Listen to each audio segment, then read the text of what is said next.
Hey, everybody. This is Turner. Welcome to All Out War. This is a special broadcast. It's a rebroadcast, actually, if I'm going to call it correctly. We just finished in our previous episode, Jessica gave her testimony. And what a powerful and awesome story that was, and it is. And if you haven't heard that yet, I just want to suggest that you go back and listen to the episode before this one. She wanted to share her testimony because she's going to be taking over that co-host position for Rosie as he steps away for a time. And we thought it would be great, which was her idea, to just say, hey, let me share my testimony so that we could get to know her a little bit, all of our listeners that have been following us and listening to us for the last 4.5 years.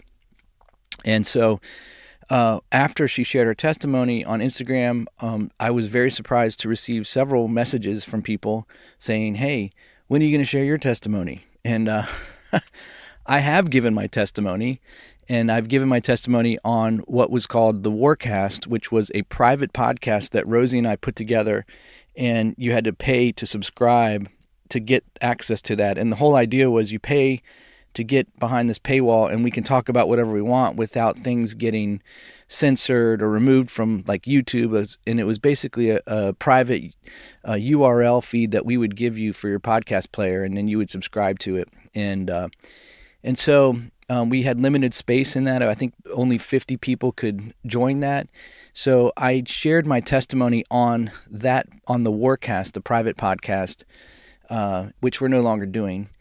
And I thought that, maybe I could share my testimony here by rebroadcasting what I played on the Warcast. So I've edited it a little bit here and there, just because there's some stuff that we did differently than we do typically on this All Out War podcast, the way we would do intros and things like that. So I've edited it and tried to put it together in a cohesive way. But at any rate, here is Turner's testimony. So I would say sit back, grab a coffee, and enjoy.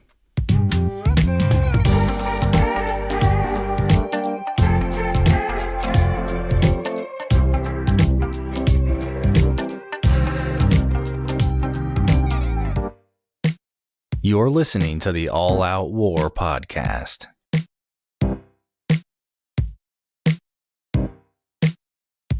From Romans chapter 8, and it's verses 26 and 27, where it says, in the same way the Spirit helps us in our weakness. We do not know what we ought to pray for, but the Spirit himself intercedes for us with groans that words cannot express. And he searches out our hearts, knows the mind of the Spirit, and he who searches out our hearts knows the mind of the Spirit, because the Spirit intercedes for the saints in accordance with God's will. And Amen. Yeah, and I thought that was a good song to kind of represent a little bit about my testimony, to be honest with you, because when I was born into a family that we were not Christians, and so. My dad was raised by alcoholic parents, and his mom died before I was even born, and he was actually the oldest of four, and he was taken out of the home and raised by his grandmother because his parents they weren't functional, and they just fought all the time. I mean, my dad told me a story about my grandpa. He tried to drown my grandma in the toilet. Wow. They were drunk and fighting, and then my grandfather died when I was a senior in high school. So my dad didn't have he was raised by his grandmother, my great grandmother, and she was a believer, but she never really, her story was she was married 4 times. The last time she was married, she eloped and ran away from the nursing home that she was in. So she was a pretty crazy woman. Yeah. So. My dad never had exposure to real authentic Christianity. And then my mom, who was raised in a Christian home, just, through life circumstances, never, when she left home, she was, she never finished school, and she left home under circumstances that were pretty tough. And she just never really picked it back up. So when we were raised, we never had an emphasis on Christ or church or the Bible or anything. And Christmas and Easter to us was the Easter Bunny and Santa. That's what it was all about. Yeah. And when I was 12, my parents ended up getting divorced. My dad had an affair, and he ended up leaving us, and that really threw me for a side spin. I mean, or tailspin, I should say. When my dad, it was a Saturday morning when my dad decided he was going to leave, like when it all kind of it got exposed, and my mom had found out, and he was leaving, and it was Saturday morning. I'll never forget. And I was standing at the front door with him, and I was like holding on to his arm. I was like, "Dad, please don't go, don't go. You don't have to go. Please don't go." And he pushed me away, and he looked at me. He says, "You butt out of my life." Mm-hmm. And I was like, "Whoa!" Like that, as a 12-year-old, just tears you. Like that was it.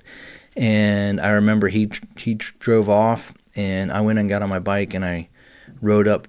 There was like 4 blocks away. There was an elementary school, and I just sat in the corner outside by the gym in this like corner of the building, and just cried and didn't know why it was happening. Couldn't understand. Remember, I didn't have God. I didn't have any concept of that. And you're as a kid at 11, 12 years old, you think, what did I do? What could I do better? And looking back, I can remember how unhappy my dad was, and he's just a guy who was raised by a grandmother who was married 4 times and had alcoholic parents. He's not going to be functional, emotionally. In fact, my wife and I joke now about my dad, how he's just emotionally broken. Like he can't. Yeah. We have a harder word that I'm not going to use, but so at 12 years old, my parents divorce, and my mom, who was a cafeteria manager, or she was working at an elementary school cafeteria at that time, she needs to start working. So she works 2 jobs, and it's my older sister, who was 7 years older than me, had left the house already. She joined the Navy, and it was my twin sister and I. So I have a fraternal twin sister. And not identical. Not identical, no. If we were identical, she'd be in trouble because she'd have a beard, or I would be very attractive because she's really pretty. But and she's really smart, much smarter than I am. But she handled it one way, and I handled it another way. I became the rebel. So I went, my dad's dead to me, and here I was, I was pretty innocent guy, young kid. Like I wasn't a troublemaker. I was compliant. I never really liked to cause problems. And I remember just beginning to hang out with kids that were definitely not compliant. How to put it that way. And my sister went the route of like straight A's. She was like the captain of the Pantherettes. That was our high school drill team or whatever. The girls, they danced. I don't know what they call it now. It's not cheerleading, but it's something like that. And she she went to Virginia Tech on a scholarship, and all the, just very smart, very, math major. She went that whole route of just devoted to school and personal achievement. So one of the things that I realized as I got older, especially after I got saved, was how damaging what happened with my parents divorcing was to my identity and to her identity. Her identity, she had so much, like the father, and I take this to heart as being a dad, is the father has so much impact on their children. They don't realize the impact they have on their children, especially in a marriage. And with her, I think her striving to be an A student and excel and always be the number one, the best, was out of a gaping, part of her heart and emotions that were my dad would have affirmed her in. Because he kind of left us. Mm-hmm. He worked for the government, and he ended up going overseas. He lived in different places like Greece and Thailand and, all over the world. And he just never was around after he left. And he just poured himself into his job, And so I'm starting to experiment, drugs, and I became, I was a wrestler. I still had like this one push through high school where I was like athletic enough to where I was a wrestler. And I started in middle school, and I did pretty good. And then in high school, I would have been really good because the guy that came up behind me in high school, the same weight class as me, he was a year younger. I had beaten him in middle school at our all-county championship. I was the county championship, and I was wrestling Junior Olympics, and we were practicing with the Marine Corps wrestling team in the summer down at Quantico, Virginia. I grew up in that part of Virginia. And they were just killing us, but they would take us to tournaments. I remember I got to go to see, this is really cool, I was taken by the Marine Corps wrestling team to go to Penn State to watch them wrestle against the Russians. Oh, that's cool. It was very cool. Yeah. And they won. And so that was really cool. And I still remember the sergeant that made me puke almost every day at practice in the summer, because we would practice in this big airplane hangar, no air conditioning in the summer, and they would just work us out. Well, the guy that was with me that was a year younger than me, he ended up being, I think, 2-time state champion. Oh, wow. And he was in my weight class. So once he got into high school, he kind of pushed me out of the way. And it would be a big wrestle-off to see who was going to be the starter. Mm-hmm. And we could have had an amazing team if he would have just gone up. He was always trying to cut weight. I was always underweight, and I wrestled at 98 pounds.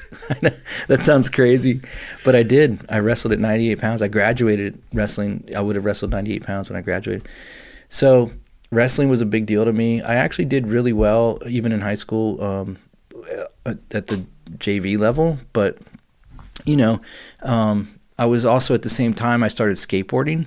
And there was this conflict in the 80s, right? You couldn't be a jock and a skater. Mm-hmm. They weren't compatible. It's much more compatible now. And so there was this pool, and I was actually a good skater. I ended up getting sponsored for skateboarding by Atlantic Skates out of Ocean City. And I would skate. They'd give me free gear. And, I would go to Ocean City. I'd go to Virginia Beach. There was a great ramp in Northern Virginia called Cedar Crest Country Club. And so I would go to Cedar Crest. And I started smoking a lot of pot at that point. And I was kind of like the guy that would be like the dealer. You all right there?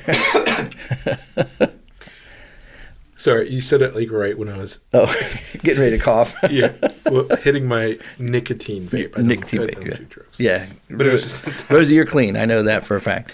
So I was like the guy that would like go to the ramps and sell the weed to the pros and stuff. And I was good enough to be able to skate with them. I never was good enough to be pro. I mean, that's like a whole different level.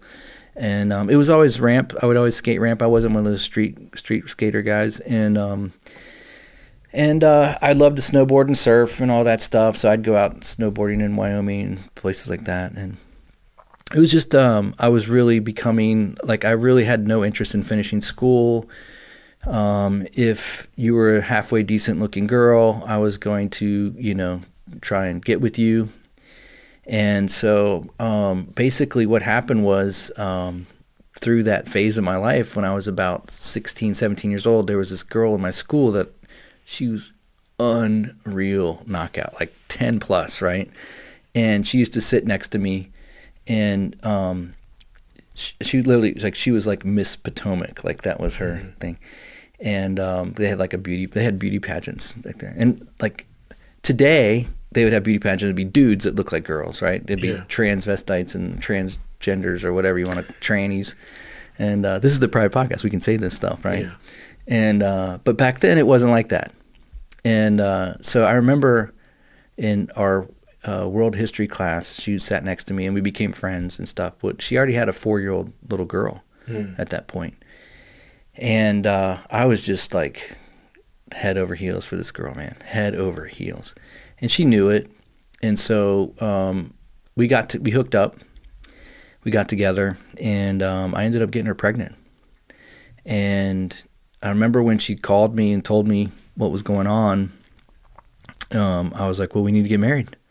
Like, and she's like, I have a 4-year-old. I'm not having this baby either. And I'm like, well, what are you going to do? And she's like, I'm going to get an abortion. I was like, okay. And she's like, but you're going to pay for it. And I'm like, how much is that going to cost? So she wanted $400. So I gave her $400 for the abortion. And that same week, another good friend of both of ours, this friend of ours, I'll just call her Wendy. I'll change some names here just for people. And this friend of ours that we had known since middle school, she invited me and this girl that I had gotten pregnant to a small group home Bible study on a Wednesday night. And I remember I was like, I don't know. And she goes, well, I invited Lynn. And I was like, okay, well, if Lynn goes, I'll go. Lynn's the girl. So I show up at this townhouse on this Wednesday night, and Lynn doesn't show up. So I'm standing in the kitchen of this house, and there's all these like young adults and older like they were like probably the oldest person there was like probably like 28 years old. The youngest person was probably me at 17. Right. And I had already graduated at this point, just so you know. I didn't really get to that point. I did graduate, but I graduated at 17, so it was a couple months after I graduated. And I remember I was standing in the kitchen, and I was like, well, the people are really nice, but I'll stay. They have snacks, so I'll stay. And so then they like, okay, we're gonna start the Bible study or whatever. And so they do worship. They have like a couple songs, and the guy that was playing guitar, that had the guitar, he looked like he could have been in like Def Leppard, or like he had like torn like acid wash jeans, and he had like curly long hair, and he was like pretty fit dude. He was wearing like a tank top, and it was like November, and I just remember like thinking, who does this guy think he is? Because at that point I was listening to like punk rock, like anything like anti, like anything that was not like, we're talking like the Dead Milkmen and like Agent Orange and Megadeth and Metallica, of course, those type of bands, but then also like Exodus and like anything heavy and punk is what I listened to. And my hair was about down the middle of my back at that point too, because I was just a skater punk, man. And so he plays a couple songs, and I was like, he actually had a good voice. I couldn't believe it. I was like, oh, this guy has a great voice. And his name was Rob.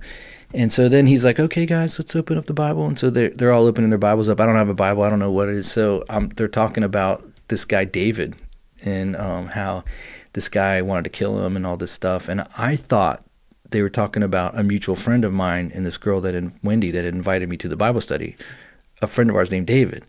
I thought we were talking about this guy, David, and how he was like being chased and somebody wanted him dead and stuff. And I was like, holy cow, man, I didn't know this was going on with David. And I'm like completely lost, like oblivious.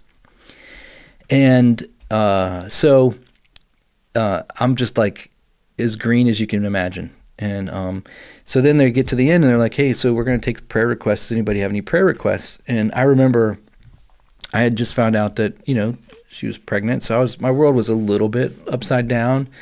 I was not in a good place with my mom. My sister had taken off to college, and I was there, and I was just not being real helpful around the house or anything like that. I think she was worried, concerned about me. So there was a lot of tension between my mom and I. And I was like, yeah, you can pray for me. And they're like, okay, cool. And so they pull a chair and put it in the middle of the room. And I'm like, all right, what's up with this? And they're like, go ahead and have a seat. And I was like, seat where? And they're like, in the chair. I was like, okay. But I was totally nervous. You gotta understand, never been to church, nothing, ever. Like, never. Yeah. And they said, the guy Rob, who had been leading the group, he just looks at me and goes, just close your eyes. We're going to ask God to touch you. That's what his exact words were. And I was like, okay. So I closed my eyes, and I'm just sitting there, and they all gather around me, and they lay their hands upon me, some on my head, some on my shoulders, my back. One of them had their hand on my chest, and they started to pray. And they didn't know what was going on with me. There's no way they could have known, because they'd never met me. And I know Wendy didn't know what was going on at that point. And they started praying, and one of the persons was praying, and she just started to say things about my life that were like, she knew stuff. It was like knowledge, and And at that point, I was like, wow, this is crazy. But then I also started to feel, I call it my Acts chapter 9 moment. I literally had my eyes closed, but I felt a beam of light upon me. And it was warm and beautiful and felt like love I had never felt before, like overwhelming. And I started to cry. And they're like, it's okay, we're just praying. It's okay, you can cry. And I felt like 1,000,000 pounds that were inside of me lift off of me. I don't even remember what they were praying at that point. I just felt like stuff left me. And I couldn't stop crying. I couldn't get it out of my mind. It was the greatest like physical sensation I've ever had in my life. And I had done drugs, lots of different drugs like you had, but it was nothing like that. It was outside of that. It was way beyond that. And it was super addictive. Like I wanted that again. Mm-hmm. And so I didn't know what had just happened to me. I felt like I got hit by a bus. I was like on cloud 9. I wanted to cry. I wanted to laugh. I didn't know what was going on, And so my friend Wendy, she takes her Bible and she puts the little ribbon in the Bible and closes it and says, do you have a Bible? And I said, no, I don't have a Bible. I don't know what it said. And she goes, you need to read this. And I was like, where do I read? What do I read? And she's like, I put the ribbon in, just start there. And she'd put the ribbon in it, the Gospel of John. So I took the Bible home with me. It was about 11 o'clock at that point. I was like just buzzing, like literally buzzing. And I had this God experience, and I didn't know what it was. I couldn't really sleep. I get up. I had to get up at 4:30. I was working in Baltimore at that time, which is like almost 2 hours away. And I was working for my uncle who owned a construction company. And the guy that I would drive in with was my boss. And I would get him high. We'd get high every morning on the way to work. We'd roll a joint and just smoke it before work. And I thought this is what I needed, And he had a nickname for me. He called me the Rat Man because I used to sell him weed and I called it cheese. So I was the Rat Man, had the cheese, It's just so stupid, right? It's such an 80s thing, right? Yeah. Such an 80s thing, right? But I remember he picked me up. And I jumped in his truck, and we're driving, and we get a couple minutes away, and he's like, you gonna roll a joint or what? I was like, oh, yeah. So I pulled out my weed, which I don't know why I grabbed it, and I looked at it, and I had no desire whatsoever, just none. And it wasn't like this is wrong. It was I don't need this. And I was like, hey, you can have it. And I just gave it to him. And he's like, what are you talking about? And I was like, just, you can have, I don't want it. I said, I had this experience. And he's like, what do you mean? I was like, last night I went to like this church thing. He's like, oh, great. And he starts rolling his eyes and stuff. And so I tried to tell him that God was real. Like, I mean, he's literally the first person I ever shared the gospel with, even though I didn't know the gospel. Like, I didn't know the gospel, but I knew God was real. And I was like, dude, God's real. Like, I experienced him last night. I don't know what happened, but I don't need drugs anymore. And he's real. Like he's real. Like I was dead, but now I'm alive. I was blind, now I see. Like that was literally my experience. It was Damascus Road experience, Acts chapter 9. So I ended up getting fired from that job incidentally, which was the best thing that could happen. It's only 2 jobs I've ever been fired from. That was one. But what happened was they sent me on a trip that, like, I was in Baltimore and it was like 9 o'clock and they're like, hey, you have to go to Cleveland and pick up a roll of aluminum because we built these high security rooms and welded them and they all had metal and stuff. It was pretty cool. And I was like, Cleveland? I'm like 17 years old. Like, you're going to send me to Cleveland? I don't have a credit card. I don't have anything. They're like, get in this steak body truck, which is a piece of crap, and drive to Cleveland, pick up this roll and bring it back. And you should be back by like 7 or 8 o'clock tonight, and then you can go home. Well, I was screwed because my ride home was my boss, and he left right at 3 o'clock. We worked from 7 to 3. He was out the door on the road. So when I would have gotten back, I would have had to stay at the airport where we were working overnight. Well, I never got that far. We were driving out, and I blew the engine up on the truck by accident because I didn't know there was a 5th gear or whatever. So I was just trying to stay up on the highway in 4 gears, and I had a 5th, right? I was 17. I wasn't even supposed to be driving the truck. You had to have like a CDL or something like that. Like I shouldn't even been driving the thing.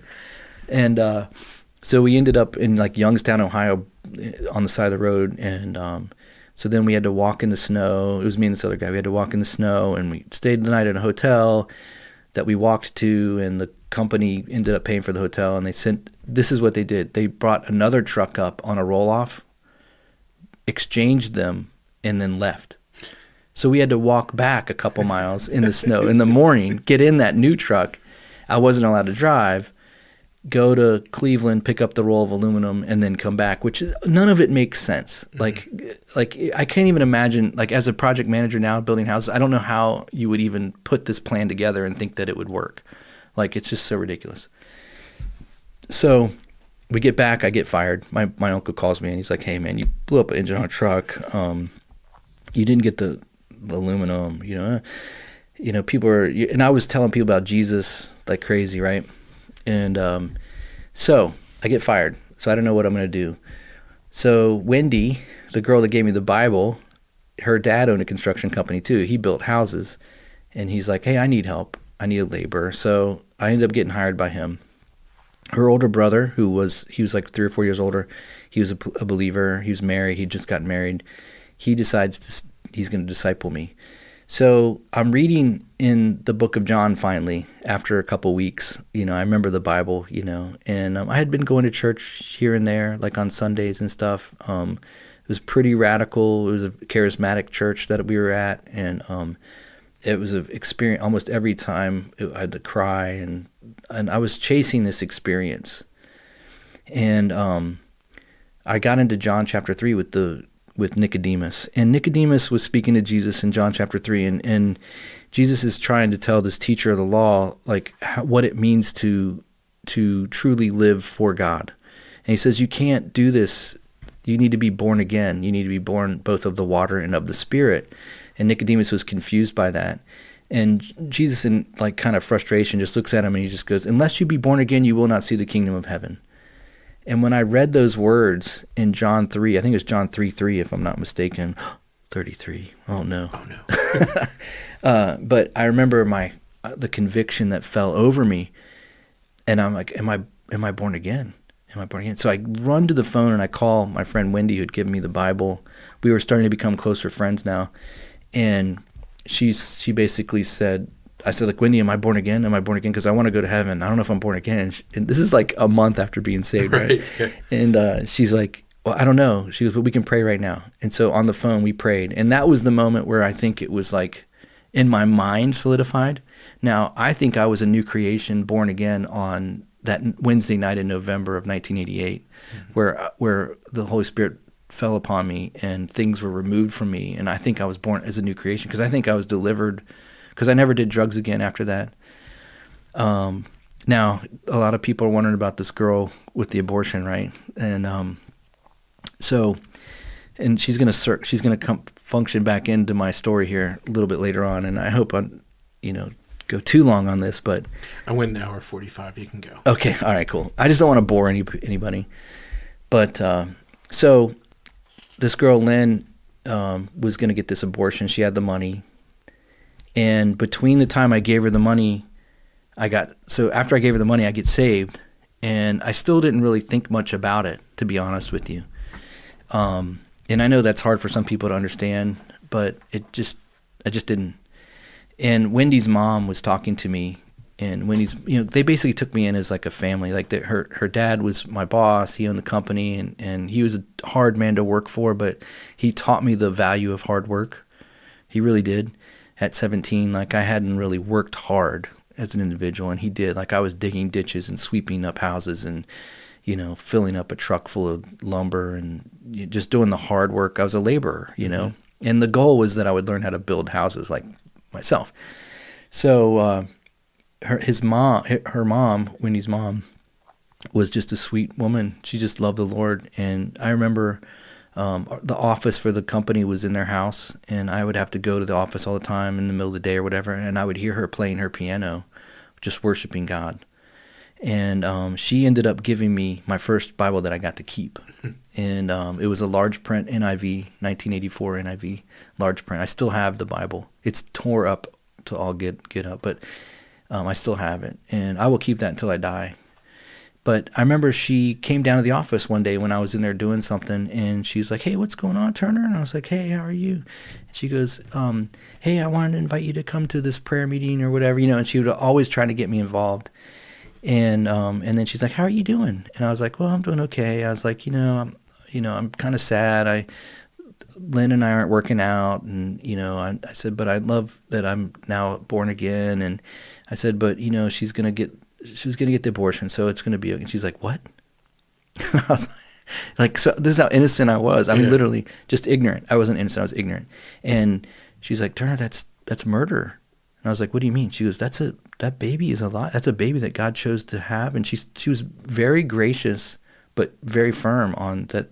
So then I'm like, I have to stop her. I have to stop her. So I chase her down, track her down. It was too late. So she had gotten the abortion, and that was really hard for me. That was really hard, and for a long time I had a lot of guilt about that, and I still do at some level. But the Lord has given me grace, and I even felt guilty when I had our first child once I finally got married. But I really was like head over heels for that girl, and I didn't know it, but it wasn't real love. It just wasn't. And so I ended up, continuing to go to church and work. And we used to have 2 services on Sunday morning. And I can remember that I was pretty outspoken with my faith when I got saved. I was very, number one, I couldn't stop reading the Bible. Once I started reading the Bible, it was like an addiction, man. I couldn't stop. And I would share what I learned with anybody that would listen. Like, it was just life to me, man. Like, I felt like I had discovered the meaning. I mean, I did, the meaning of life. Like, I felt like if you could just get what I have, you would feel the same way, and you would be so content and full of peace, and like, you would understand. And I didn't understand that it was God's Spirit that does the work in people, but I remember I would like try and talk people into it and like all this stuff. And all my friends were like, they were beginning, like all my skater friends and stuff, they were like, we can't hang out with you anymore, man. All you do is talk about Jesus, and like, you don't smoke weed, you don't drink anymore. Like, you're not even fun to be around. And like, you don't even want to listen to the music we listen to and stuff. And I was like, yeah, I mean, I was in a really hard spot because I knew I wasn't supposed to be listening to like Iron Maiden and Megadeth and, Sex Pistols. I knew I wasn't supposed to listen to that. But I could not handle Sandy Patty and Amy Grant and, Carmen. With some of these guys. Oh, the Christian. Yeah. People don't even know. Some of these people don't even know these artists, right? That was like 1988, man. That was like that was what we had. And then I finally discovered there was like this underground current of like heavy metal, Christian heavy metal. And there was this band called Deliverance. And they were so good, man, like for the day. And there's another band called Crucified. I still listen to Crucified to this day because they were just so good. Like, to me, they were so good. The production's horrible. You can still find them. Yeah. And then we went to this Christian festival in Chicago called Cornerstone Festival. And I was invited to be on the skate team. They had a half pipe there. So there was a couple Christians, pro skaters, and I got to hang with them for the week and skate. And oh man, it was like God was just like comforting me. Like, he was like, yeah, your world, I've got other stuff for you, And it was just like so for me just to be able to skate with Christians and like totally encouraging one another. There was no competitive nature about it all. So I would like all week long, like I'd go to the metal tent and I'd like hear the Crucified play, and I'd just be like in the pit, and then I'd go over to the ramp and I would like skate, and I would just get all my aggro out and stuff. They were just so great, and I met all these really amazing Christians at that point, and artists, musicians. Like, I was somehow like God just allowed me to be backstage and allowed me to be on the skate team, and like I didn't orchestrate any of it. It was just, it happened. Like I remember when I walked up to the ramp with my skate stuff when we got to the festival, and there was like no ropes or anything, and I was like, oh cool. So I just started skating. I was like, this is great. It's like a Christian festival. I'm going to skate all week. It's a really good ramp. It was big. It was probably like 40 feet long. It was probably 12 feet tall. It had like a foot of vert. It was like a sweet ramp. And the guy that was coordinating it came over and he's like, "Hey, you're not supposed to be skating here." And I was like, "Oh, really? I'm so sorry. I had no idea." And he's like, "But you're good. You're not like some punk kid." And I was like, "Yeah." I was like, "I can help out. Whatever you need. Like, do you need help? Like, I can stand on the platform, whatever." And he's like, "Oh, well, you can go ahead and skate for a while. That's fine. I don't care." And he just let me stay. And then I was just like, when they were doing like the demos, when all the crowds would come around and they had like the guy with the microphone and this is so-and-so, he's going to do a Christ Dare and all. I was like up there with Is that them. all they did was Christ Dare the whole time? That's all they did was Christ Dare. They stole it from Christian Assoy, you know. But yeah, so the Lord was really gracious with me when I first got saved, and he put me in some things, but I was in love with the Bible. That was the one thing. And we'd go to small groups on Wednesday nights. I'd continue to go to that small group, and eventually ended up leading a small group for the church at that point. One Sunday morning, I walked into church for the early service, and I was sitting there. We had just finished worship, and I was sitting down, and the pastor was walking up. He sat on the front row, and he would walk up to the podium. And I heard a voice say, "You will do that," like an audible voice. And I looked around, and there was nobody around me. Like, I looked behind me, I looked around, there was no one there. And I was like, "You will do that." I was like, "What in the world, man?" So, remember I was telling you about Wendy's brother discipling me. So we were driving to work, and I was like, "Man, something happened weird yesterday at church." He's like, "What's up?" I was like, "I heard a voice say, 'You will do that.'" He's like, "What do you mean?" So I explained it to him. He goes, "Oh yeah, you're going to be a preacher." And I was like, "What?" He goes, "Yeah, you're going to be a preacher." He goes, "Pastor Jim's a preacher. You're going to be a preacher." And I was like, "Oh, I guess I'm going to be a preacher." And so I didn't know what that meant. I just thought I was going to stand in front of people and preach the gospel or whatever, teach the Bible. So I went to my pastor, and now you got to remember, I had long hair. I was a punk. I had everything pierced. Both ears, my nose, my nipple, everything was pierced, right? So crazy. It's so crazy, right? And so I go to him, and I'm like, "Pastor Jim, I think the Lord's calling me to be a pastor, to do what you do." And this is the heartbreaking thing. He looks at me, and he shook his head, and he laughed, and he goes, "You are not called to be a pastor." And it just deflated me. And I was like, man. It's like, well, what am I supposed to be? What am I supposed to do?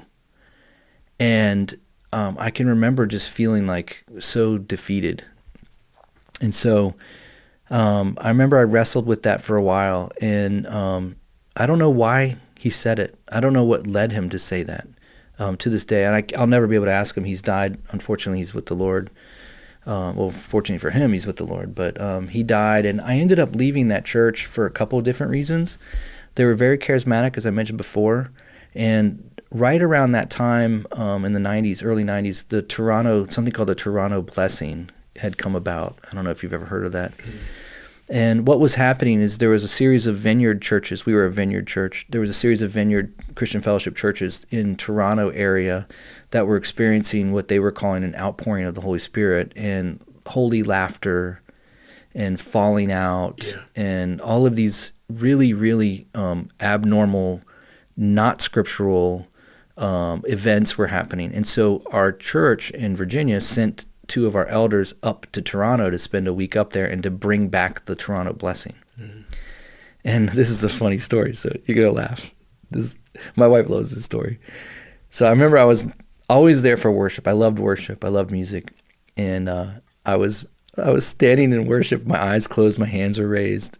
And it was like between songs. They would always do like a song, and then between the songs they would have like these like nondescript songs that would just be spontaneous, and they would like the worship leader would just sing. Like, no, it wasn't like Creed or anything, but it was like it was more like he would speak prophetically, like sing prophetically, like not like declarations of like, "Thus saith the Lord," but it was more of like, more declarations of God's. Jesus is King. Yeah, blah, blah, blah, like your love is so good. Your love, you fill us, whatever, and it was just like an interlude into this next song or whatever. Like there was never like a distinction of an end of a song, and it was just a way that worship was. Well, I remember I was standing there with my arms raised. And I hear this like someone running, and all of a sudden right by me, and like literally I was on the end right next to the middle aisle, and I felt like even my shirt move and stuff, right, and I open my eyes, and there's this dude running past me, and he gets to the front in front of the stage, and he turns around, and he's like, his legs are spread, and he's like, his hands make these paw symbols, and like if you can imagine like a bear claw, like, and he like pushes his hands down, and he's like, roar, like a lion, right? And he starts roaring like a lion. And he's like, the Lion of Judah. And he starts speaking. Have you ever seen the meme with SpongeBob? And he's like, I'm gonna head out. Like, and he's like, that was exactly me, but 1990 or whatever it was. And I was like, that's when I knew, okay, this church is off. Yeah, they're acting like lions now, and I'm not going to be about that. I'm just not going to be about that, And it wasn't scriptural. It wasn't biblical. It was totally... Wait. That's not... Right? Yeah. So if you're in a church where people are roaring like lions, get out, man. Get out now. They are not. It's not scriptural. So, So then I'm like, what do I do? So what had happened was I had been applying to go to a school of ministry that was a part of Keith Green's ministry. Keith Green was he was probably the first Christian music artist, and he was like from California. Before David? Well, yeah, good point. Good point. No, David wasn't a Christian. Yeah, think about that for a minute. Think about that for a minute. Yeah, everybody's like, "What, heretic?" But anyways, Keith Green had this amazing ministry. He ended up dying in a plane crash, and he had started a missionary school in Texas, and they had a printing facility, and they would print tracts for Jesus in different languages, and then they would go on mission trips, and they'd plant churches, and so it was called Last Days Ministries. That was the name of the ministry, and so I got accepted to be in their very last class as Last Days Ministries, and it was going to be taken over by a group called Youth with a Mission, YWAM. So I went through their school of ministry for 3 months, and then we went to Russia in 1993, and they had just opened up from communism, and I stayed a month in Russia. We planted a church there, and we had about 2,000 people in the church after a month, and I was pushed into youth ministry. So I started a youth group, and we had, in 3 services that we did while I was there, we had over 250 kids get saved, where it was just like unbelievable revival happening in Russia. They had been closed off for over 70 years. It was just a crazy time. So I was leading worship, and I was preaching, and I was like, maybe this is what that voice meant, And so I come back from Russia, and they offered me a spot on staff. The problem is you had to be supported by people, because you literally couldn't have a job because you're constantly leaving the country and you're helping lead these teams.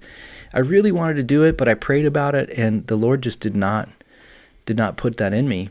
So I come back to Virginia, and I wasn't going to go to that church I was at, and I find out that a good friend of mine, his dad was starting a new church in about 30 minutes away from where I was living, and so him and I became roommates. And I ended up introducing him to my sister. He marries my sister. And I was a part of this church plant down in a place called Fredericksburg, Virginia. The church is no longer there, unfortunately. It was called Harvest. And that's where I really got to preach. Like I was preaching on probably 2 to 3 Sundays a month. I started a youth ministry there as well. And we would meet on Saturday mornings, and we had something that was called the fish market. So now I've got to go. I got to remember Lynn, the girl that I got pregnant. Mm-hmm. So I've got to bring us back to that. Okay. So at this time now, I'm older, and it's 1995, I think.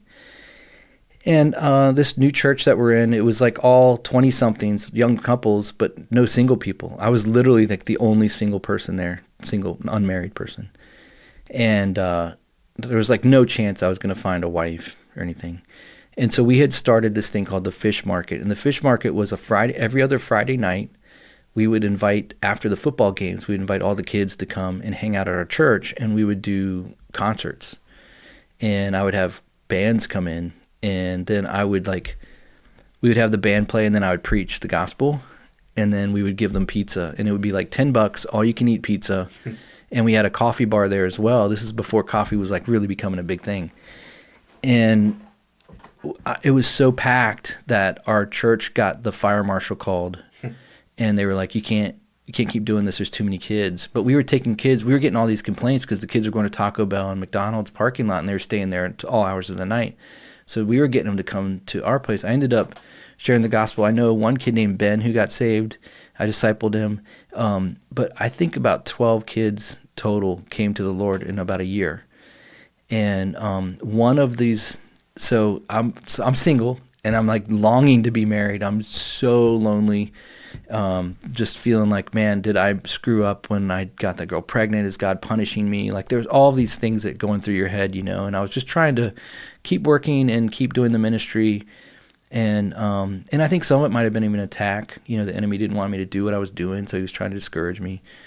But I remember distinctly praying about it and feeling like the Lord had work to do with me that before he could bring me my wife. And so I remember praying, and I woke up one night it was such a weird time.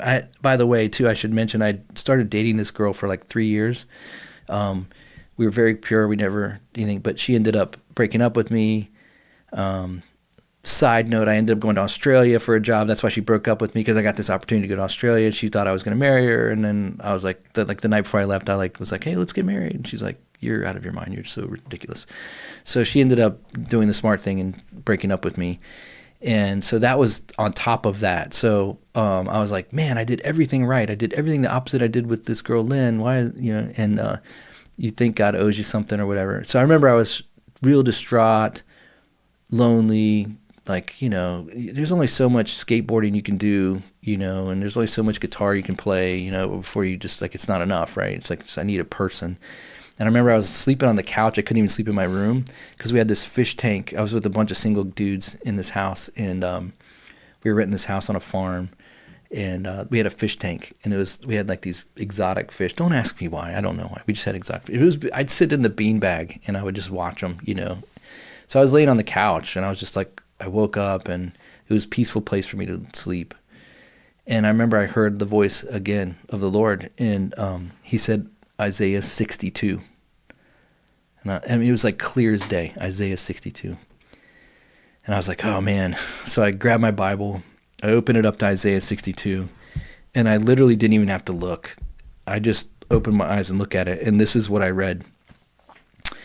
You will no longer will they call you deserted, or name your land desolate, but you will be called Hezbophah, and your land Beulah. For the Lord will take delight in you, and your land will be married. And I remember I was like feeling like I've been forgotten, rejected, whatever you want to call it. And I was just crying out to the Lord, and he gave me this perfect verse. And by the way, the word, he says Beulah and Hezbophah, both of those mean married. So, the Lord was telling me, like, you're going to be married. It's going to happen. Like, that's how I took it. So it gave me great hope. But I still knew there was stuff the Lord needed to finish. And so this brings us back to this girl, Lynn. So a buddy of mine worked for Giant Food. It's a grocery store out here in the East Coast. And he was a manager, and he was working in Arlington, which is pretty far from where we lived at that time, where I lived at that time. And he was like, hey, dude, I've been covering for another manager, and I ran into Lynn. This guy goes to my church, right? Mm-hmm. And I was like, what? And he's like, yeah, I gave her your number. She wants to talk to you. And I was like, oh, man, dude. And I was like, well, maybe God's going to work this all out after all, mm-hmm. And so I started to pray, before I ever called her or anything. And I remember the Lord was like, you need to ask her for forgiveness. I was like, okay. So I call her up, and I'm like, hey, can we grab lunch or something? And she's like, yeah, I would love to grab lunch. So I meet her for lunch, and then it was just like awkward restaurant to talk about what I wanted to talk about. So I was like, hey, let's take a walk. And she's like, well, I actually live like right down the street. Let's just go back to my house. Like, okay, cool. We'll go back to your house. So this is how naive I was, right? So we go back to her house. She sits next to me, and I'm like, hey, Lynn, I just need to tell you something. I need to talk to you because what I did was wrong. And I should have never put you in that position. I shouldn't have treated you that way. You deserve better than that. And I need you to forgive me for causing the pain, the trauma, and everything that came with it, you know. And I don't even remember exactly what I said, but she started to cry, and I started to cry. And she says, of course I forgive you, you know. And it was great. We hugged and everything. But then she wanted to kiss and stuff, and I was like, dude, I was like, Lynn, you need to know Jesus. Like, you need to know Jesus. Like, I'm not gonna marry anybody that doesn't know Jesus, right? And so then she, like, as soon as you mention Jesus, right, someone's not interested, they're gonna just, so she just kind of pulled away or whatever, you know. And but I got closure. So the Lord allowed me to close that part of, like, I literally got to ask her to forgive me, which I never thought I would get a chance to do, you know. And I think what happened is there was I could speculate and say it was a shift in the spirit, you know, and something unleashed and whatever. All I know is I obeyed what the Lord told me to do, which was to ask her to forgive me. So then back to the fish market. So I have these bands coming in on Friday nights. Well, I had been playing in a band as well. And one of the bands that we played with on 4th of July on the mall in D.C., it was a Christian band we found out. I was like, oh, give me your contact. I want you to come play at our fish market coffee house thing. And he's like, okay, cool. So he comes down to play in one of our things, and we're getting all set up and everything. And he was in Loudoun County where he lived, so it was pretty far. And he brought his whole youth group, because he was like a worship leader of his youth group. He brought like his whole youth group from this church called Christian Fellowship Church. And so there was like 50 people, like, before the doors open, like, standing outside. This is before it got shut down. And I was so excited. I'm like, man, this is great. This is crazy. And so this girl walked in, and she was older. She wasn't a youth. She wasn't like in the youth group. She was older. And I saw her, and I remember I was standing next to this guy who was the lead singer of this band that I invited down. And I was like, who is that? And he goes, oh, that's Jen. You don't want her. She's psycho. That was literally what he said. But what I didn't know was that she was off and on with the drummer of that band, who was literally like 5 feet behind me. Mm-hmm. And he was trying to, like, be cool with the drummer because it was like one of his best friends. And so I was like, okay, well, I'm going to find out who this girl is, right? So we had this is before computer, cell phone. I think cell phones were just coming around, but there was no, like, it wasn't like today at all. So I walked up to her during the intermission, and we had this paper sign-up book, and I still have it to this day. And I looked, she was sitting with like 3 or 4 other girls, and I was like, hey, did you guys sign up for the mailing list so you can know what's going on here? And they were all like, yeah, we signed up. I was like, okay. And I looked right at Jen. I was like, prove it. And I, like, plopped the book down, and I was like, show me where you signed your name. And so she opened it up, and she showed me, and I was like, cool. And I went back, and I put a star next to her name. So then I kind of hovered around the table for the rest of the night and did whatever, you know. And then they left. So then I was still friends with this guy, the lead singer guy, and so I kept talking to him and stuff. And I ended up being in a band with him for a while, which was really cool. And so he kept trying to discourage me. And it's because of his drummer, right? Because she was off and on with his drummer. Like, they were, like, they'd get in fights and they'd break up, and he was just whatever, you know. And so I called her, and I was like, hey, would you get dinner with me? And she was like so impressed that I would even call her, because, like, guys just don't do that anymore. And anymore they just. What was this in 95? It was 95, yeah.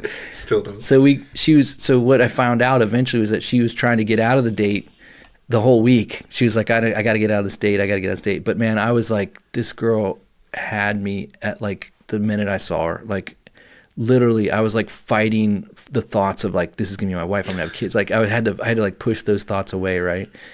Because I was gonna get myself way over my head. And so she was trying to get out of it the whole week. She was trying to figure out a way to get out of it. And she said every time she'd pray, the Lord was like, give him a chance. That was all she kept hearing. And so we end up going to dinner. We go to this Thai restaurant, and she had never had Thai food before. So that was cool. So I got to, expose her to some Thai food. She didn't get sick. We didn't get sick. So that was great. So then we finished dinner, and she's like, do you want to get coffee? And I was like, yeah, let's get coffee. She goes, well, you can just jump in my car. So I drove her car, and we went to this restaurant called Clyde's in Reston, and we closed down the restaurant. We had coffee and dessert, and we talked. And in that conversation time, I knew that I knew. And not only did I know that I knew that I was head over heels. Like, I couldn't stop thinking about her. And so, we ended up getting serious. I ended up asking her to marry me. She said yes. And now 26 years later, we've been married. So that's the good part of the story. But we met and married in less than a year. So it was exactly 11 months or something like that when we were married. And so it was a pretty fast-moving thing. She was ready to be married. I was ready to be married. We ended up living down in Fredericksburg area where we were planning this church and for about a year. And then things were just starting to go south with the leadership team there. The money wasn't there. It was really tough. We were bouncing in and out of locations. We went from a high school to a storefront to back to the high school. It was just really hard to get traction. And I think there were some things we could have done better, just looking back on it, obviously. So we ended up moving. We were both working pretty far away. We ended up moving about an hour north of where we were, back closer to Northern Virginia, so we could be closer to our jobs. And we ended up attending a church that's very famous called McLean Bible.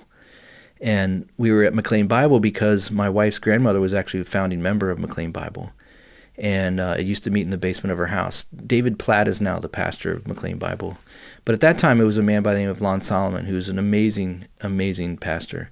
And that church grew, and it was growing like crazy at that time. And they bought this land, and they built this $30 million facility. It was 8,000 to 10,000 people in the church. It was just insane, every service, and it was just so much happening, people getting saved, people getting baptized. It was just really a great time to be there.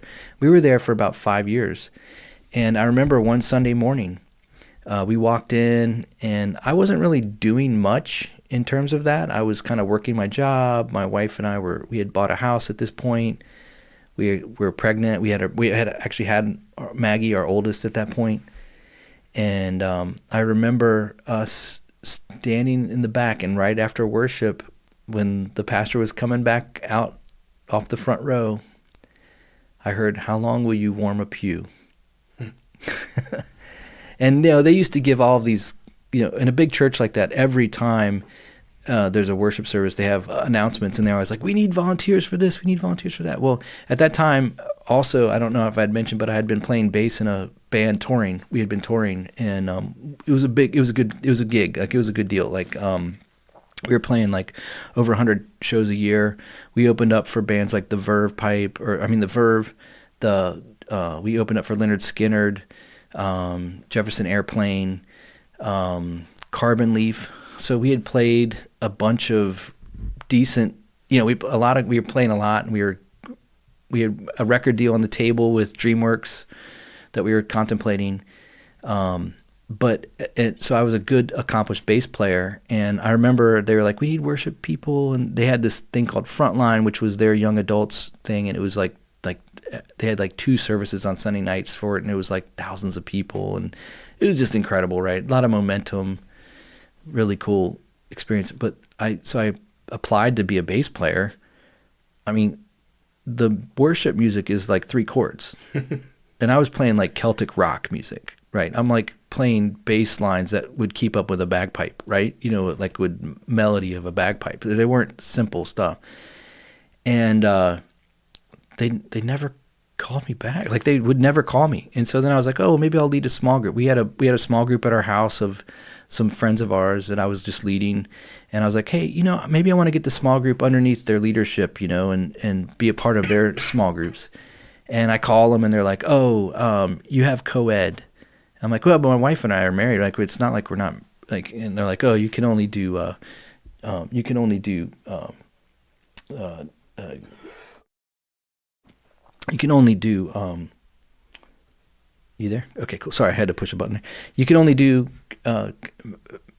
like gender, like Right. same gender, like, and I'm like, I wonder how they do that now. But anyways, so I was like, you're not going to let this Bible study that has like 12 people that's been going on for like 3 years to just be, and they're like, no, unless you want to like break it up. And I was like, we don't want to break it up. Like, we're having a good Bible study. It's like great. We had a community.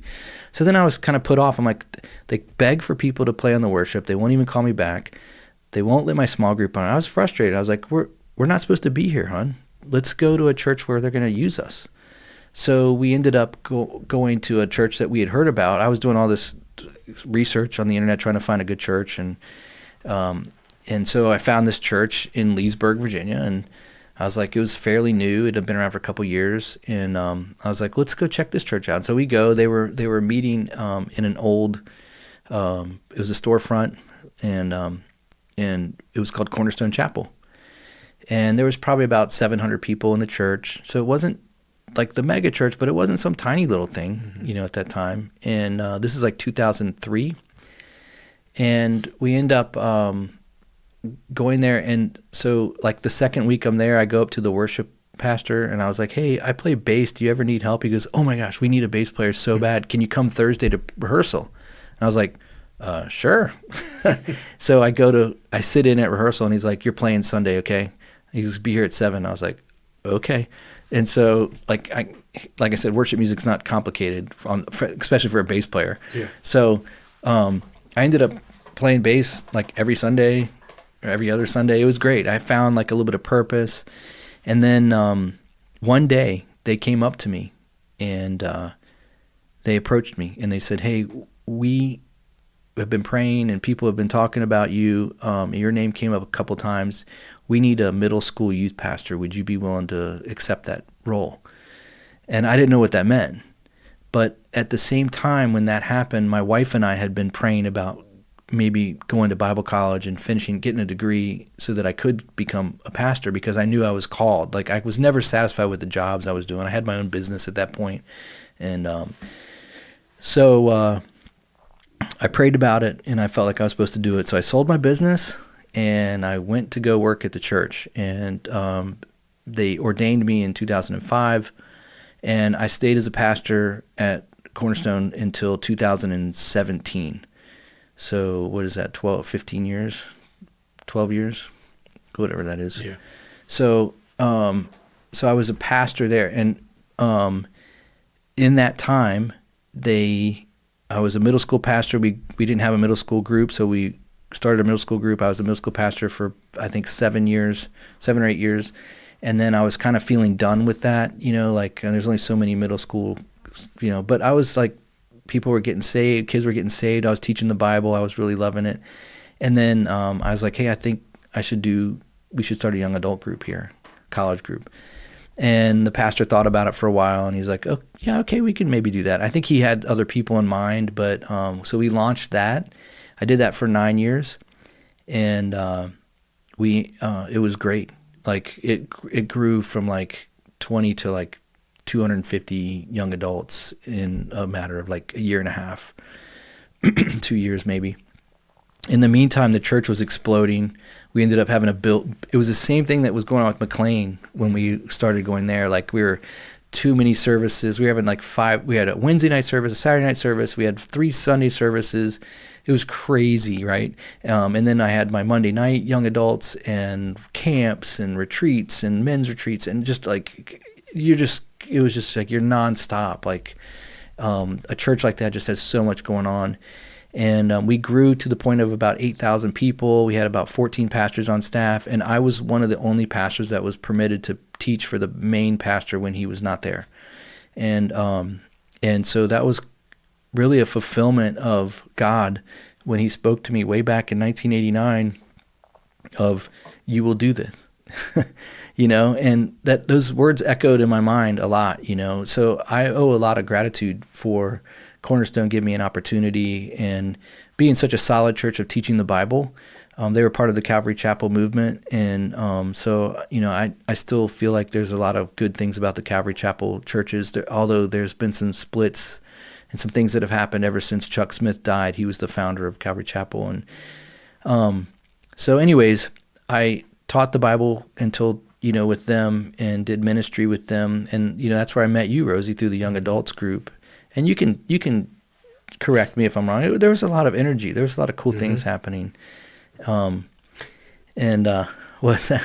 There was a couple people dancing up in the in the worship. Yeah. No, there was not. Yeah. Wait, when? There's that one kid that always used to do backflips. What are you talking? Shut up, dude. I swear to God, there was nobody doing. Swear. You were lying through your teeth. Remember at young adults, a guy doing backflips. Yes. I never remember hearing. I'll tell you after, but you'll remember. You're lying. I swear. Now. Nobody was doing backflips. It was a much more reverent worship service than that. I would never let that happen. I would. That's not orderly worship, man. I'm not lying, dude. No, come on. All right, whatever. Maybe it happened once. What happened like once or twice? Yeah. He wasn't a regular then. No. Okay. He was off his meds.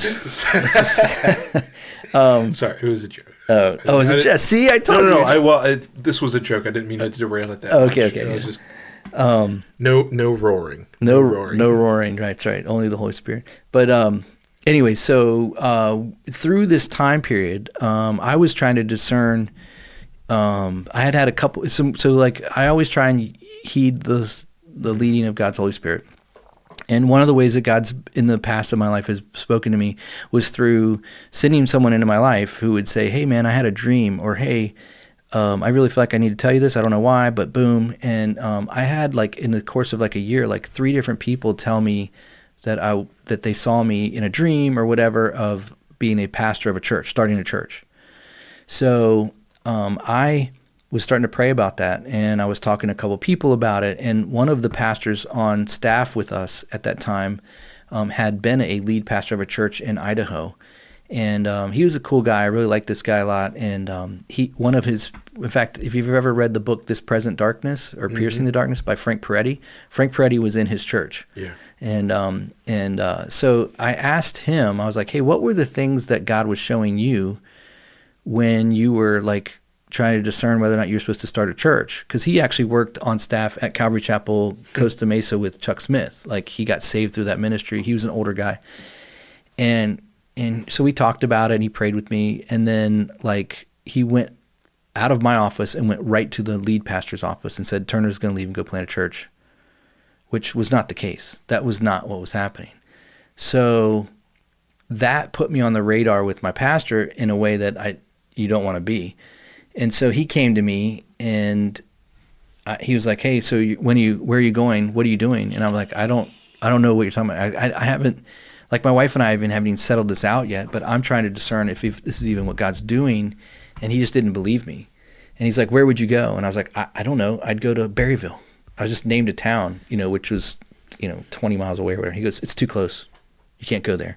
I was like, "Well, I live in Round Hill. I'm not going to move, like whatever, I'm not going to move to go to this other place." And I hadn't even thought, it was like I felt pressure, and he was very, very confrontational about this. Like he really was. And it made me nervous because this guy held a lot of authority, a big church. His personality was one that was very kind of scary. You didn't want to get on his bad side. And I'd been on staff for like 16 years at this point. Like it wasn't like I was new to this guy, and I'm not an insecure person. So that put me on his radar in a negative way. So ended up, my wife and I talked about it. She just did not feel that was in the cards. She's like, "I just don't think I could handle that now." Our kids were at a certain age where it was just, we were like in the thick of it. And I was really blessed at the job that I had. The pay finally came to a place where I could raise my family in an expensive county. I was definitely earning it. I was working hard. So we ended up just tabling it. We weren't going to do it. Like, we just felt like, okay, well, if God wants it to happen, it's just going to happen. I'm not going to make it happen. And it just wasn't enough for the lead pastor. He stopped asking me to preach for him. He was like literally looking for anything in my life or in the ministry to be critical. Our young adult ministry was just banging. I mean, it was just rocking and rolling. And I would get no encouragement from him. Never, no recognition of like, hey man, it's really good. I love to see what's happening. I love the fruit that's happening. That we had small groups. We were doing missions trips, man. We were trying to. It was a church.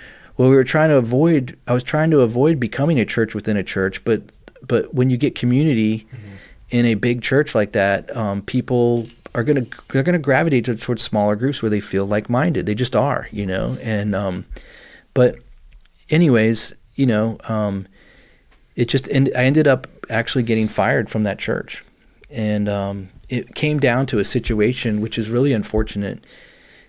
Basically, they took my admin away from me, and they replaced it with another admin that had almost no experience. She was like a friend of the daughter of the pastor. She had come through my youth group. I've known her whole life. She's a sweet girl, but she just didn't have a lot of experience. And my responsibilities were pretty big in the church. I mean, I had a big ministry that I was overseeing, and then I also was overseeing the new believers and the baptisms. And so, we were baptizing 200 people a year easily. And it was a big involvement. There was contracts involved. We had to rent out the local rec center, and there was just a lot involved and very technical. And, I'm not an admin-minded person, so I needed somebody strong in that side of things to pick up the loose ends and think ahead of it and make it easy for me to be able to do the ministry stuff. And she just wasn't. So I remember we did a baptism, and I had been working for months on trying to move it on site to where we had a mobile baptism thing, and we had this new building that was $30 million. It was supposed to have a baptism facility, baptismal, but we ended up scratching it because we didn't really like the layout of the design of the building, whatever. And so I was working towards. I literally put a pamphlet together of like all these options, was presenting them to the board and to the pastor, the main pastor, the lead pastor, and they end up changing my admin, and then we had a baptism at the old place at the rec center, and it was kind of a cluster. It was a bit of a mess. There was a lot of people, and I had given specific instructions to that pastor, like the goal is you come in, you have to do minimal work. You come in, you say hi, you read the names of the people that want to be baptized by you, make sure they're there, and then you go change in your bathing suit, and we'll get everybody out there in line and everything. Like that was what I told him. He comes in, he's doing everything different. It was very frustrating for me because it made everything confusing. So then on Monday, we come in for our debrief meeting with her, and I just, in a frustrated way, I said, if you just let me do my job, it'd go a lot smoother, right? It was a fleshly moment. And she told her best friend, which was his daughter, who in turn told him, and then he called me into his office and he fired me over that. He's like, you did you say this about me? I was like, yeah. And he never once asked for a reason. And then he tried to support it with some theological things that he said we had differences on. And, I explained those things. There was nothing major at all. It was really nothing major. And it all goes back to the fact that he thought I was going to plant a church. So there was some really bad blood there. And that was the inception of All Out War podcast. Honestly. I felt like I had been wrongly terminated from a job. I felt like I was Turner-nated. There is scripture that talks about, don't let an accusation come before an elder. You need to have two, more than two people. So there never would have been able to have even two, because it was me and her in my office. So if I would have said, no, I never said it, he has no way to prove it. And the Bible is pretty clear about an accusation against an elder. But I didn't deny it because I'm not a dishonest person. Like, yeah, I said it, and I apologized. I apologized twice about it, and I meant it. So for whatever reason, he didn't want me there anymore. And these things, like you can just tell. The hard part is that he didn't want me anywhere. He didn't want me anywhere near him. Like he's like, I have a friend in North Carolina. Well, I'll call him. He has cancer. He has a church down there. We can see if you can take over that. And I didn't want to move. Like I said, I was in the thick of raising my family. We had been here for 17 years in this county, and I wasn't prepared to move. My wife's family was here. We have roots. It's a big county. There's plenty of room for other churches. plenty of room for other churches. We need more churches preaching the Bible. You know what I mean? Like in my mind, logically, he could have multiplied what the ministry was doing through his church by helping me, even like supporting it. He wouldn't. And so I ended up leaving, and my brother-in-law was going to a small church in the same town, a much smaller church of like 200 people. And he talked to the lead founding pastor there, and he said, "Yeah, I'll give him a shot. I'll talk to him or whatever." So we ended up meeting. He ended up having a history with that pastor. He had been fired from that pastor as well. And I was like, "Oh my gosh!" So I'm like, I didn't even know any of this. And he's like, "No, you won't tell anybody about this." But he literally was the guy that was the initial starting pastor of the Cornerstone. And people don't know the history, And I didn't believe him. I even went, so the founding church was this church, CFC, Christian Fellowship Church. That was the founding church of Cornerstone Chapel. And I even went to the founding pastor of Christian Fellowship Church, Pastor Allman, took him to lunch and asked him about the story of how did Cornerstone start. And it was not the way that it was presented to us, that we're at Cornerstone. It was very different than that. I'll just leave it at that. And so, once these things start coming out and you're already angry, it's really hard not to like let it get to you and stuff. So I had to sort through a lot of stuff. Like I remember every Sunday for over a year, I would go behind the building before church because I ended up getting hired by that other little church, and I'd go behind the building and I would pray for that man. I'd pray for the lead pastor at Cornerstone. I would pray for him and pray that his service would go well and that people would respond to the gospel. And it was hard. I did not want him to succeed. I wanted him to be found out for the way he treated me. I wanted to be vindicated. And it was really, really hard for me, Rosie. It took all of that year to get to the point of where my prayers were actually like genuine. Yeah. And I just kept telling God, I'm like, "God, and I know that you know where I am on this, but I'm doing it because I know I have to do this. And I do not want to have a bitter heart. I do not want to have a heart that it refuses to to hang on to something like this. There's not enough time in life to be hanging on to these things." And so I ended up having to leave that church, the little one, because they couldn't financially support me. So they let me go. And it was actually a relief. That church was a very different philosophical style. And one of the things that was presented to us is there was another church that wanted to merge with us, and they were actually going to give us their building. It had been around it was one of the oldest churches in Loudoun County. It was a Baptist church, and they were going to merge with us, and we would have doubled our congregation. We would have gone to about 500 or 600 people. They had an older, aging out staff. We would have been able to take over, and we would have had a school as well. They had a K-8 school. And I just thought, this is amazing. Like, God is just... our building, we were renting our building, we were paying so much, and the lease was all wonky, there was all these issues. And I was like, this is God. We met as a church, and we met as churches together, and we would do these prayer times together, and it was just like amazing. And I was like, how is this not the Lord? And we went to vote, and it was me and one other elder that voted for the merge. Everyone else voted against it. I could not understand why. I mean, I had prayed through. I had great peace. I was super encouraged. I thought, this is going to be... I remember. Good. And the fact that they said no just blew my mind. And it turns out that church ended up closing down too, essentially. They're still in existence, but the lead pastor that started, he stepped away. When COVID hit, he stepped away, and he handed it to another guy that had a local church. So they basically merged with another church anyways, that didn't have a building, that didn't have financial security, didn't have a school. Like, it made no sense to me why they did what they did. And but the Lord, in His sovereignty, He spared me. And I did that time for me to work there for a year and a half was a healing time. I was preaching a lot there too on Sunday mornings and still doing young adult. We tried to do a young adults thing there. It was really tough. When you have like the biggest young adult group in the county, like a mile away that you started, you think people, they'll follow you over. They won't. They won't follow you over. You followed. There was like 4 people that followed me over.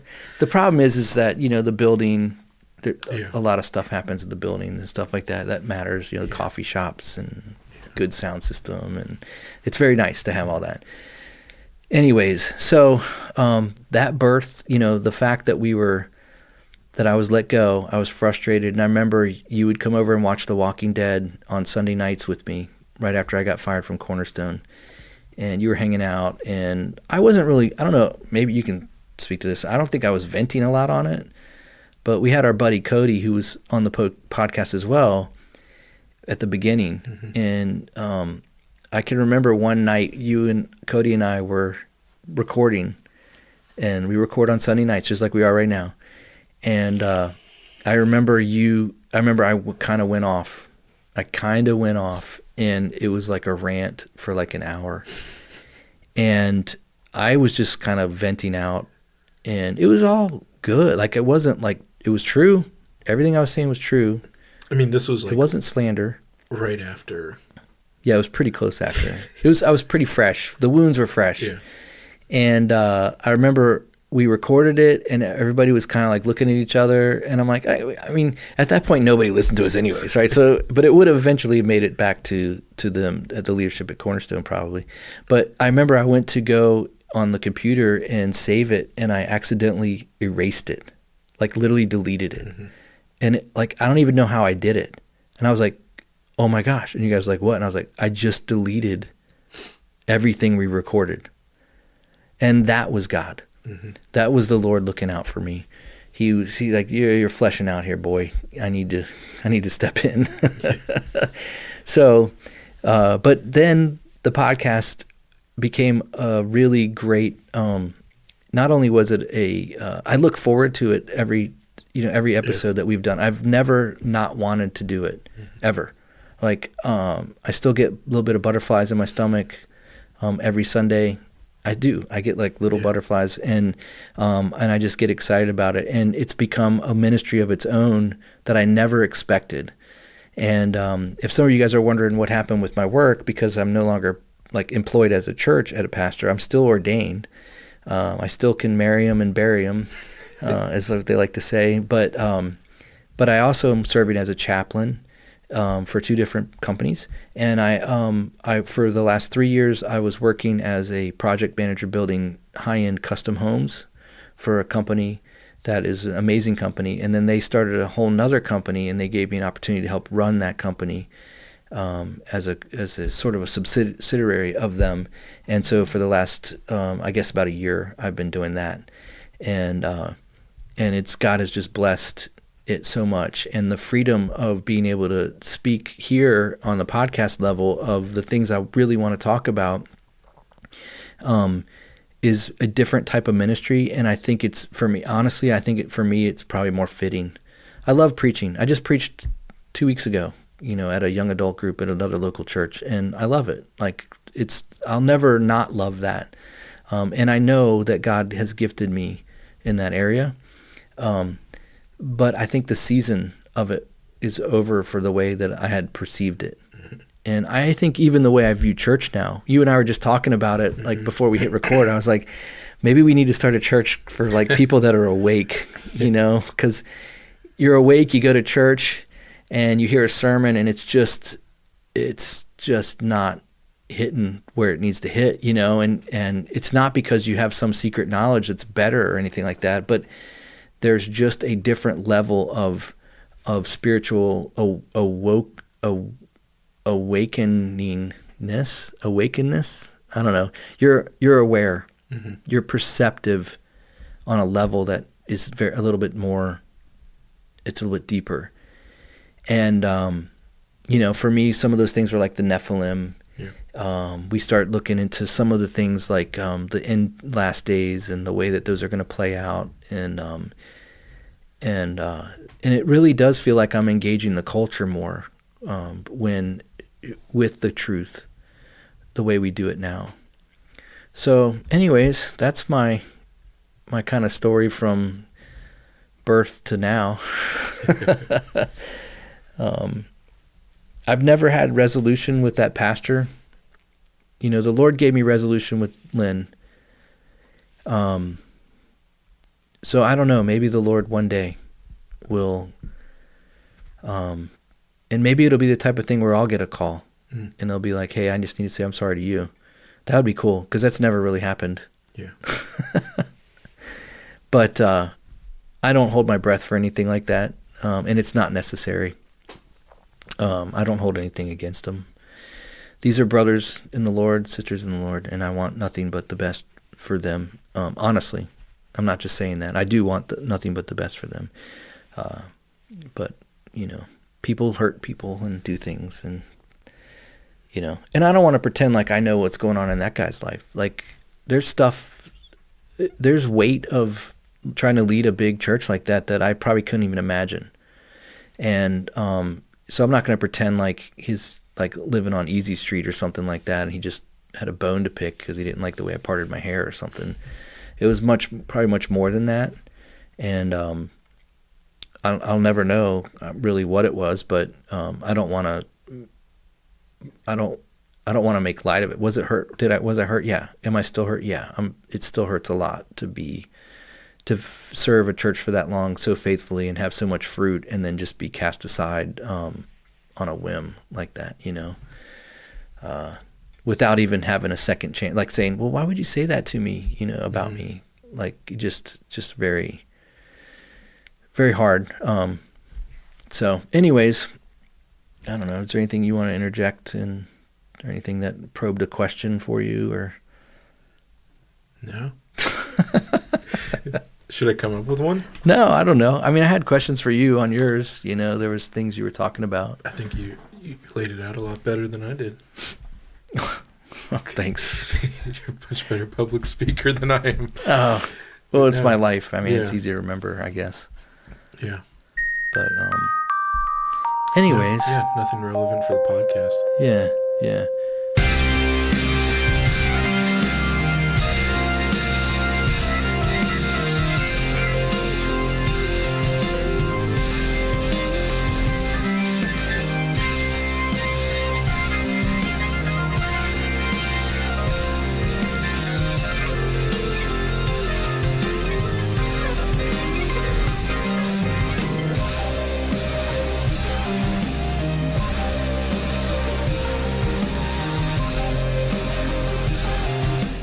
Thanks for listening to the All Out War podcast today. If you had a blast, then we'd love to have you back for another episode. So please subscribe and leave a review. We love to hear from you. You can also follow us on Instagram at All Out War Podcast or on Twitter at AOWcast. These episodes are also available on YouTube unless they contain a little too much truth. Thanks for listening, and we'll catch you next time.